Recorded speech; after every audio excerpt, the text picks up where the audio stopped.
Chapter 11, The Making of the National Movement from 1870 to 1947. In the previous chapters, we have discussed how did the caste system got evolved into the Indian culture, and later how did the Britishers try to modify that one, the educational process changes, then the ruining of the Indian economy, the rise of the Britishers to take hold of the Indian territories. So all these different phases we have discussed. Now, ultimately in this chapter, we will try to find out how did the concept of nationalism emerged in the Indians. What is the meaning of nationalism? How did the Indians know about nationalism? What are the consequences of this? How did Indians fight for independence against the mighty British power? And are they successful or not? How far they are successful? What are the moments that are led by the Indians to attain India's independence?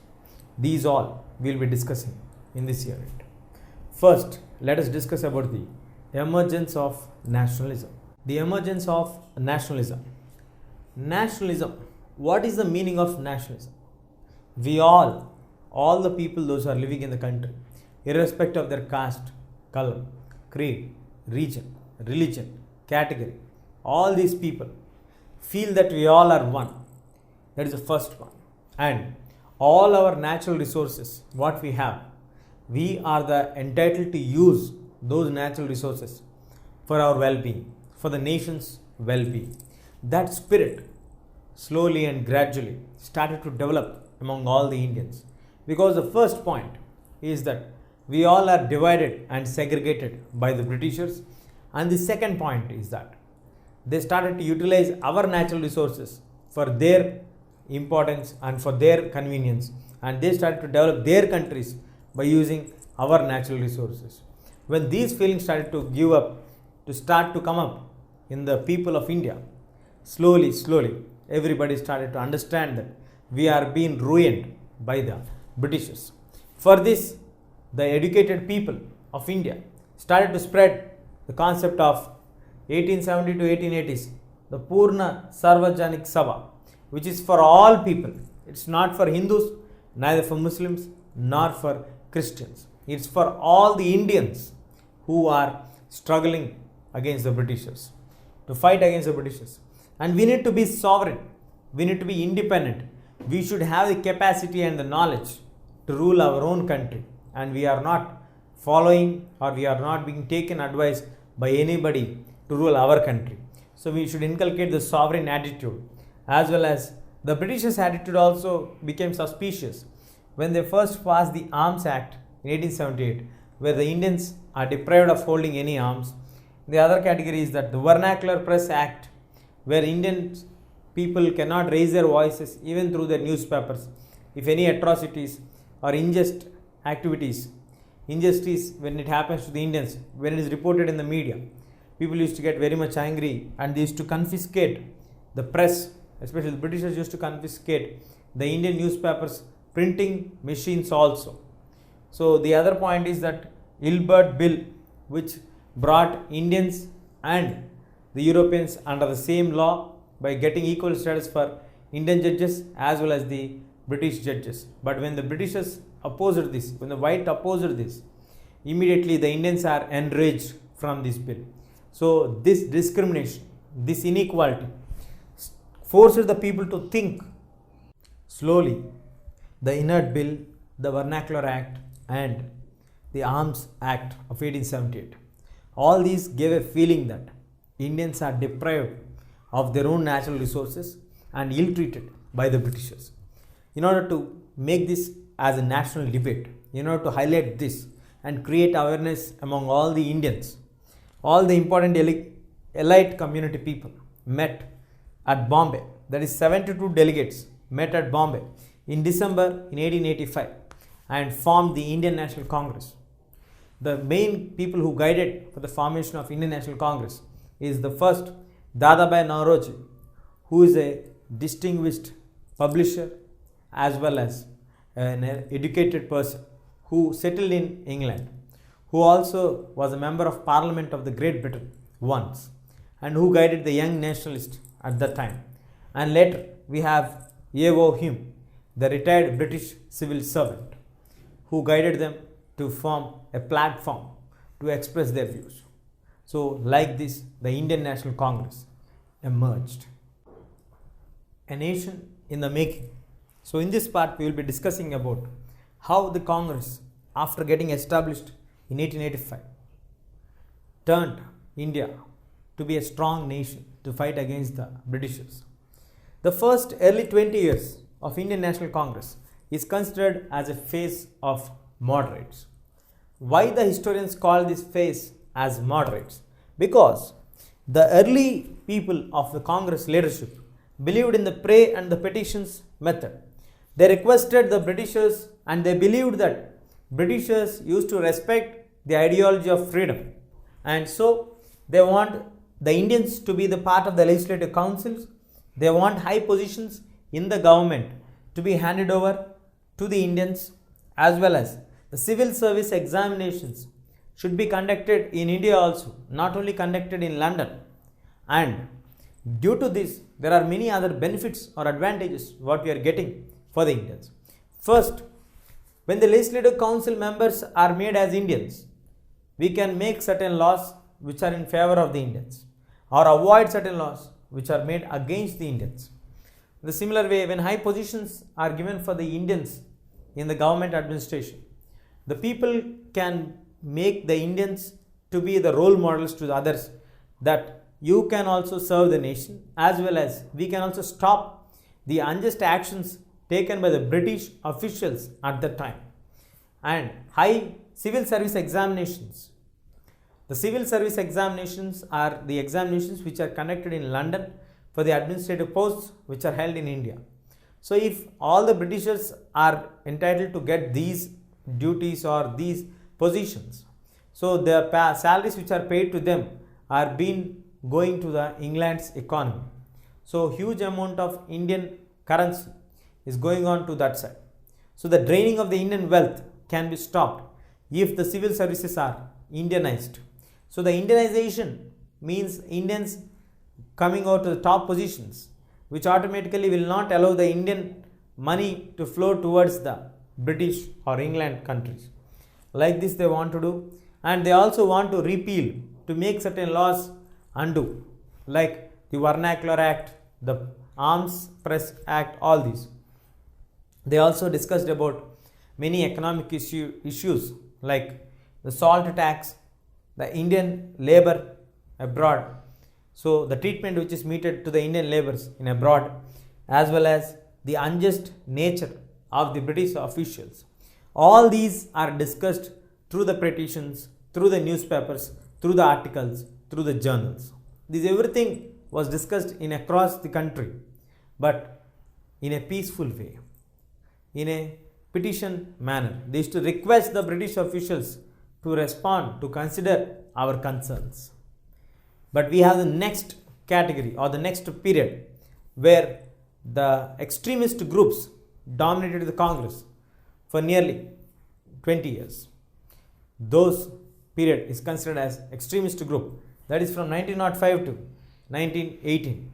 So nearly 15 to 18 years we have the dominance of the extremist groups, the young people who want to rebel against the British government. They believed in the bombing policy, they believed in the Naxal policy, they believe in hatred, they want to show that they don't like the Britishers. One among them, famous leader, was Bal Gangadhar Tilak, who told rightly, freedom is my birthright. So what happened here? Who are the main leaders of this? Let us discuss now. Chapter 12, India after independence. In this chapter, we will be discussing how and what are the factors or the conditions after India attained its independence and the formation of a newly independent state, with happiness as well as with pain. What happened? What are the serious challenges? How did India overcome these challenges? That is the main theme of this lesson. Let's move on into the details.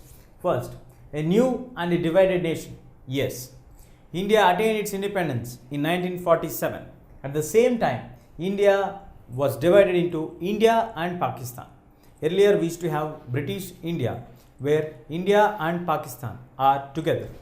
But with the giving of independence, they also divided India and Pakistan and created a new nation called Pakistan along with India. So India and Pakistan are the newly emerged countries now, which are independent from the British colonial rule.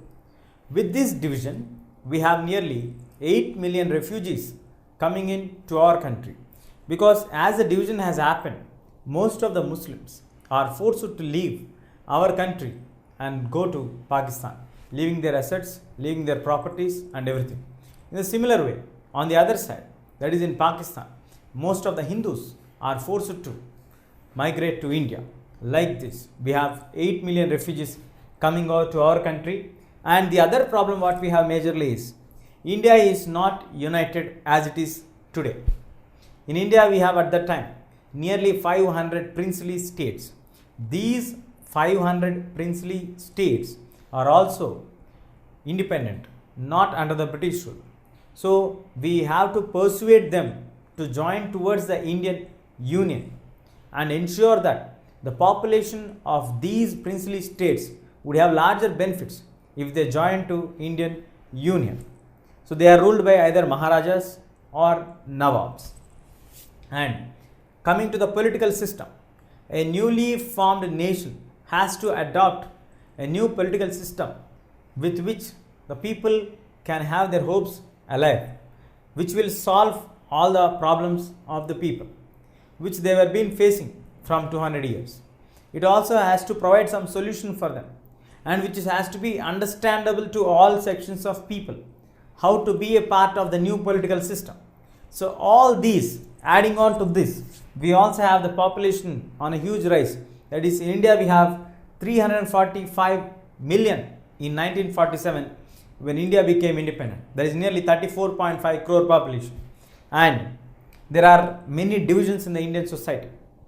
India is a combination of rich and the poor, high caste and the lower caste, religious divisions, language divisions. Every corner of India has one or the other divisions. So when the framers of the constitution are held up with the task of writing a constitution, setting up a form of government, looking at giving the rights and equality, protecting the rights of the minority groups, because we already have a pain, because India and Pakistan are bifurcated on the lines of religious basis. So all these things are very, very crucial problems for a newly emerged country like India. First, India and Pakistan partitioned, which brought 8 million refugees from Pakistan to India. The second one, we have 500 princely states who have to be persuaded to make them to join to our country.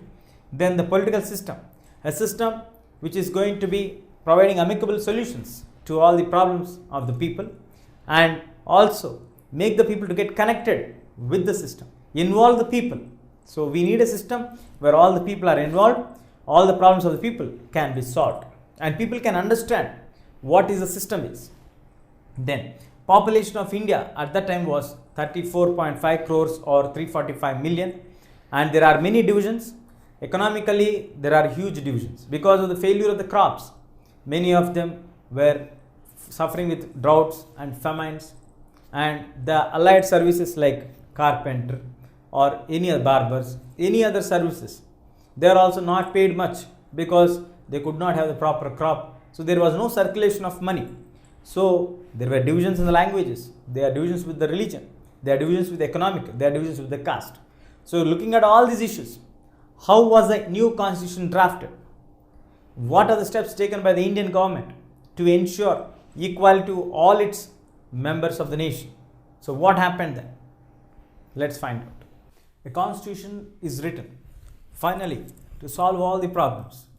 As Constituent Assembly was stationed, the people were elected, Constituent Assembly was formed, in which 293 members were present from the Indian Constituent Assembly. The 92 members who are elected from the Muslim League left it, so they want to frame their own constitution.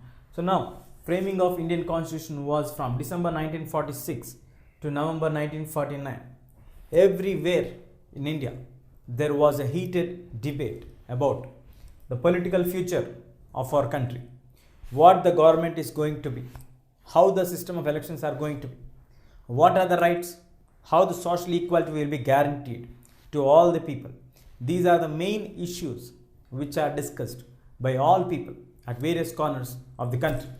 Finally, a solution for all these came to an end on 26th of November 1949, where the constitution was adopted in the Constituent Assembly, and finally it came into effect on 26th of Jan 1950. With this, India got a constitution, a lengthiest written constitution in the world, in which there is a solution for each and every problem for all what we have faced in the past. Let us see some of the significant features. First, it guaranteed universal adult franchise. By guaranteeing this universal adult franchise, it entitled for every individual who attains 18 years or 21 years of age will get the right to vote, and once, irrespective of his caste, color, creed, region, religion or any other differences, he will get the right to vote. And here it is guaranteed that one person, one value, one vote.